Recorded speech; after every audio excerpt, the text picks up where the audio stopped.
6h51, on vous informe chaque matin sur des informations très pratiques. C'est bon à savoir, la France qui vise 1 million de pompes à chaleur produites d'ici 2027. Donc, grosso modo, moins de 5 ans.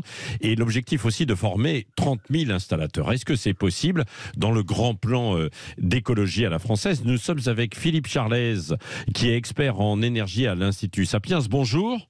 Bonjour. On va rappeler d'abord comment fonctionne une pompe à chaleur, si vous le voulez bien, Philippe Charlez. Oui, alors d'abord c'est un très vieux principe, c'est basé sur le principe de Carnot qui a été trouvé par Sadi Carnot, un Français, au début du 19e siècle. Alors c'est basé sur un double principe, donc d'abord on va aller puiser de la chaleur à l'extérieur.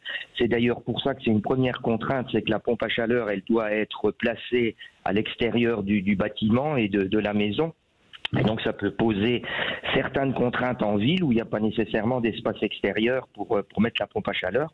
Et deuxièmement, comme disons que la chaleur extérieure est insuffisante pour atteindre la température voulue, on va chauffer non pas par combustion mais par compression. C'est-à-dire qu'on va comprimer un fluide et ce fluide va chauffer pour amener la température voulue dans la pièce.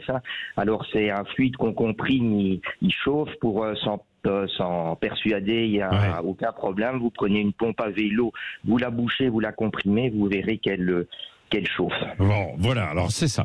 Est-ce que après c'est efficace la pompe à chaleur? Parce que on dit que évidemment par rapport aux chaudières à fioul ou à gaz qui sont bientôt interdites, le gaz pour l'instant c'est maintenu, ce serait plus efficace. Enfin, ce serait efficace. Ça reviendrait moins cher, quoi. Alors, oui, c'est efficace, mais pas dans tous les cas, ça n'est pas une solution universelle. Alors, l'efficacité d'une pompe à chaleur va surtout dépendre de la différence de température entre l'extérieur et l'intérieur.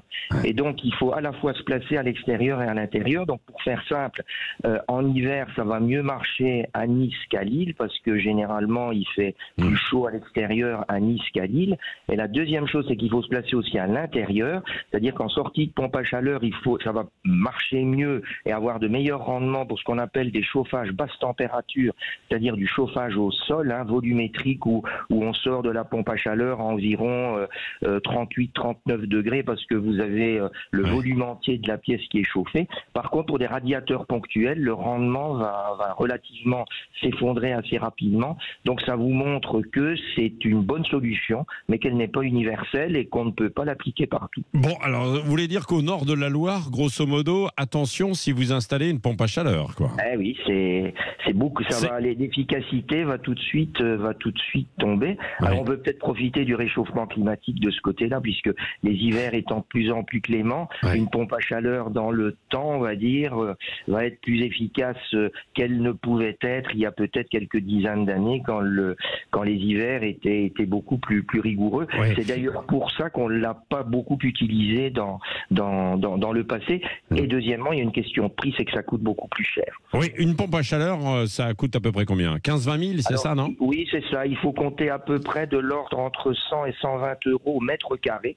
Donc ça vous conduit à peu près pour un logement de 200 mètres carrés à 20 000 euros, alors que pour le gaz, on va être à 5, 6, 7 000 pour les chaudières les plus performantes. Donc il y a une grosse différence de prix. Bon, alors en 30 secondes, Philippe Charlez, conclusion, est-ce que c'est bien ou pas alors d'acheter une pompe à chaleur et de s'équiper? Encore une fois, c'est bien, c'est un outil intéressant parce qu'il est décarboné à condition que l'électricité soit décarbonée, puisque j'ai oublié de le mentionner, il marche à l'électricité puisque le compresseur marche à l'électricité, mais encore une fois, ça n'est pas une solution universelle, surtout adaptée plutôt pour le sud de la Loire et pour les chauffages volumétriques, c'est-à-dire les chauffages au sol. Ouais. Merci beaucoup pour toutes ces explications. Donc réfléchissez bien avant d'installer éventuellement une pompe à chaleur.